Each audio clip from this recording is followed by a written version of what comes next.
Hello बच्चों, let's read this question. The question says state true or false. In rock salt structure, the number of formula units per unit cell is 4. बच्चों, इस question में हमें एक statement दी गई है और हमें बताना है कि हमारे पास क्या ये स्टेटमेंट ट्रू है या फिर फॉल्स है कि अगर हमारे पास रॉक सॉल्ट स्ट्रक्चर होता है तो हमारे पास टोटल फार्मूला यूनिट्स जो होती हैं वो 4 होती हैं। तो फर्स्ट ऑफ ऑल बात करते हैं इस क्वेश्चन में हमारे की कंसेप्ट की। बच्चों, जो हमारे पास रॉक सॉल्ट स्ट्रक्चर होता है वो हमारे पास NaCl का स्ट्रक्चर होता है। किसका होता है? NaCl का स्ट्रक्चर हमारे पास रॉक सॉल्ट स्ट्रक्चर होता है। और अगर हम उसके अंदर कैलकुलेट कर लें कि हमारे पास टोटल Na प्लस आयन कितने हैं पर यूनिट सेल और टोटल हमारे पास Cl नेगेटिव आयन कितने हैं पर यूनिट सेल, तो हम ये बता सकते हैं कि एक्चुअल में हमारे पास कितने NaCl की यूनिट्स होंगी।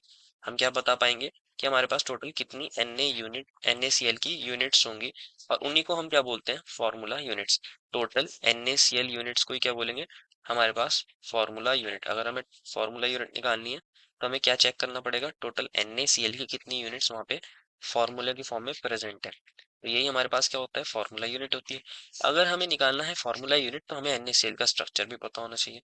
NaCl के अंदर क्या होता है? हमारे जो Na प्लस आयन होते हैं वो कहाँ पे होते हैं? एक बॉडी सेंटर पर होता है और जितने भी एच सेंटर्स होते हैं उन पर कौन होता है? हमारा Na plus ion. Edge centre पर भी हमारा Na प्लस होता है। और मान लीजिए इसको हम इससे रिप्रेजेंट कर देते हैं और जो हमारे पास हमारे Cl नेगेटिव आयंस होते हैं वो हमारे पास CCP लैटिस के अंदर होते हैं। दैट इज वो हमारे कहाँ पर होंगे? कॉर्नर्स पर होंगे। और हमारे पास जो हमारा फेस सेंटर होता है उन फेस सेंटर्स पर भी हमारा Cl नेगेटिव आयन होगा। और मान लीजिए हम इसको इससे रिप्रेजेंट करते हैं तो पहले Cl को देखते हैं। ये हमारे 8 कॉर्नर्स हैं। इन 8 कॉर्नर्स पर कौन होगा? हमारा Cl नेगेटिव। 4 ऊपर के कॉर्नर, 4 नीचे के, और एक ऊपर का फेस, एक नीचे का, एक राइट वाले फेस सेंटर और एक लेफ्ट वाला फेस सेंटर, एक पीछे वाला फेस सेंटर, एक फ्रंट वाला फेस सेंटर। हर फेस सेंटर पर कौन है? हमारा Cl नेगेटिव आयन है।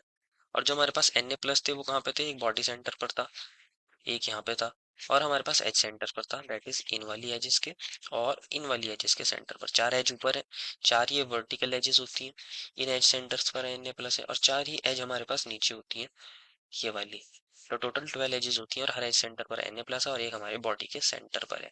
ये जो हमारे पास Na प्लस होता है एक्चुअल में ये ऑक्टाहेड्रल वर्ड में होता है और ये हमारे पास कहाँ कहाँ पे होती है? बॉडी सेंटर और एज सेंटर पर। तो हम निकाल लेते हैं कि हमारे total Na plus ion per unit cell कितने हैं। अगर हम बात कर रहे हैं पर यूनिट सेल की कि एक यूनिट सेल के अंदर कितने Na प्लस आयन है, तो बच्चों जो हमारे पास Na प्लस आयन है वो कहाँ कहाँ पर है? एक तो बॉडी सेंटर पर है 1, और बॉडी सेंटर पे पार्टिकल क्योंकि कंप्लीटली हमारे यूनिट सेल के अंदर है तो उसका कंट्रीब्यूशन होता है 1। और हमारे पास एच सेंटर्स पर है और टोटल एच सेंटर्स कितने हैं? 12। और हर एच सेंटर पे कंट्रीब्यूशन होता है हमारे आयन का 1/4, क्योंकि जो हमारा एच सेंटर पे पार्टिकल लाई करता है एक्चुअल में 4 यूनिट सेल के अंदर लाई करता है। एक यूनिट सेल के अंदर उसका कंट्रीब्यूशन 1/4, तो 12 पार्टिकल्स का कंट्रीब्यूशन 12 इंटू 1/4। इसको सॉल्व करेंगे तो आएगा 1 प्लस 3 इज इक्वल्स टू 4। अब हम निकाल लेते हैं Cl नेगेटिव आयन कितने हैं हमारे पास। बच्चों हमारे पास Cl नेगेटिव कॉर्नर्स पर है, 8 कॉर्नर्स पर, और हर कॉर्नर पे कंट्रीब्यूशन होता है 1/8, क्योंकि एक्चुअल में वो 8 यूनिट सेल्स के अंदर शेयर हो रहा होगा तो एक यूनिट सेल के अंदर कंट्रीब्यूशन 1/8। और फेस सेंटर्स पर भी होता है। फेस सेंटर होते हैं 6 और हर फेस सेंटर पे कंट्रीब्यूशन होता है हमारे पार्टिकल का हाफ, क्योंकि एक्चुअल में जो हमारा पार्टिकल फेस सेंटर पे लाया करता है वो हमारे 2 यूनिट सेल के अंदर शेयर हो रहा होता है, तो एक यूनिट सेल के अंदर कंट्रीब्यूशन हाफ। तो इसको सॉल्व करेंगे 8 इंटू 1/8 1 प्लस 6 इंटू 1/2 3, तो ये भी कितना आ गया? 4। तो अब इंपॉर्टेंट चीज क्या है बच्चों? एक Na प्लस और एक Cl नेगेटिव को अगर हम ऐड करते हैं तो 1 NaCl फॉर्मूला यूनिट बनती है। एक NaCl का फॉर्मूला बनना है तो एक NaCl की फॉर्मूला यूनिट बन रही है। तो हमारे पास अगर 4 Na प्लस होंगे और 4 ही Cl नेगेटिव आयंस आए हैं हमारे यूनिट सेल के अंदर, तो ये कितनी फॉर्मूला यूनिट्स बनाएंगे? 4 NaCl फॉर्मूला यूनिट्स बनाएंगे। कितनी फॉर्मूला यूनिट्स बनाएंगे? 4 NaCl फॉर्मूला यूनिट्स बनाएंगे। तो क्वेश्चन में हमें बोला गया था कि हमारे पास रॉक सॉल्ट स्ट्रक्चर के अंदर number of formula unit per unit cell 4 होती है। ये वाली बात बिल्कुल सही है। Therefore, final answer is the given statement is true. I hope you understood it well and best of luck.